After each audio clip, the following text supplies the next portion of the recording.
What is this supposed to be? So this is the trade house. This is where the elders of the tribes would be coming in to negotiate for trade. And the way that would go down is there would be a trader here. He would have some coffee on the fire, maybe a nice meal prepared, and the elders would come in, they'd gather on buffalo robes set out on the floor, and they'd start this long process, this long ceremony involving exchanging gifts, giving speeches, having this nice meal, really anything to garner a positive relationship. It was kind of the trader's opportunity to schmooze with the tribes. A lot of these tribes also believed in having a ritual or a ceremony for everything, so this was kind of their trade ritual. And this would take up to 10 hours, and that's before they even started negotiating. It's really a big deal.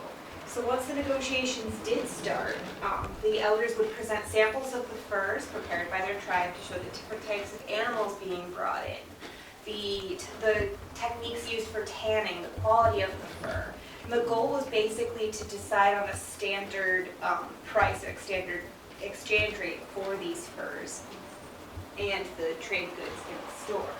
Now, with the buffalo robes, they were looking for one detail in particular. Most of the tribes, when they processed the buffalo, they would cut it right down the back. This is just how they skinned it.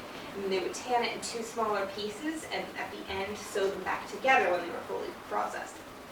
Any tribe that did not do that, those furs would be worth a lot more when sold down in St. Louis because the buffalo was one solid piece.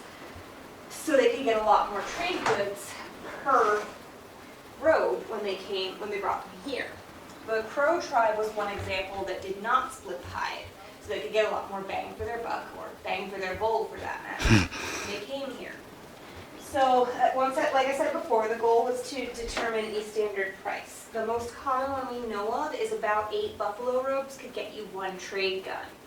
And once that was decided, the rest of the tribe could then come up with the small windows you see on the trade store there. And it was sort of like going to a drive-through. They would place an order, like, I have this many furs, I would like this much fabric, this much coffee, this many knives. They would pass their furs through the window, get their goods passed out to them, and it was sort of a way to streamline the process. It made it easier to trade with the thousands of Indians coming in on any given day, rather than having to negotiate with each individual. Can you imagine having to do a 10-hour negotiation? Aquí está haciendo esta persona barriles. So if you go to the store today and buy a fluid of any kind, what does it come in? Bottle? Bottle, glass bottle. What else could it come in? Plastic? Plastic container? Yeah, sure. You buy something dry, let's say some salt container or cereal container coming in. Well, paper or wood, of course. Cardboard, yeah. Yeah. Cardboard containers. So those things have kind of displaced the cooper, but the cooper is the guy that makes containers. There are 3 kinds of coopers. One that makes things with straight sides, like buckets. He's called the white cooper because they typically use buckets for milk and cheese and butter, and they just call them the white cooper. Guys that make casks and kegs, those are called, there's 2 kinds. There's the wet cooper and the dry cooper. The wet cooper makes casks that hold liquids. Dry cooper makes casks that hold dry things like nails and rice and things like that.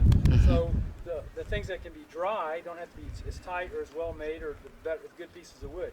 If you're the wet cooper, you're going to use oak and make sure those things are tied in there and they're sealed completely. And so depending on what you're making and who you're making it for, you're going to be doing different things. Usually you or one or the other, not meaning you couldn't do the other things, but your skill is in one area and that's what you're going to do. Okay. A good cooper can make 1 or 2 barrels a day. Can I, sorry to interrupt you. What is Cooper? Who is Cooper? Cooper is, that's your job title. Oh, got it. Got Like it. I'm normally the blacksmith. I'm just helping out the cooper today. Oh, okay. Yeah, so it's a job title like blacksmith. You're the cooper. You know what? Never heard of it. Yeah, I mean, the what do you call it? The smith, or what do you call it? The smith. I mean, if you're a smith, you're descendant from some guy that was pounding on something. Right? Right. If your last name is Cooper, you're descending from some guy that was making barrels. Never knew that. Yeah. Oh my gosh. Collier, guy that makes Charcoal. If your last name is Collier, you're descended from a guy who made charcoal. Just like I did hear about Cheeseman, right? Cheeseman, right? Who made cheese is what I heard. Sounds good to me. Yeah. Wow, that was I don't know about cheese, but you sure? Well, because I had a professor at college who said he was Cheeseman, and he says, "Guess what? My descendant, yeah. Oh, cheese." That seems right, yeah. So Cooper's one of those kind of things.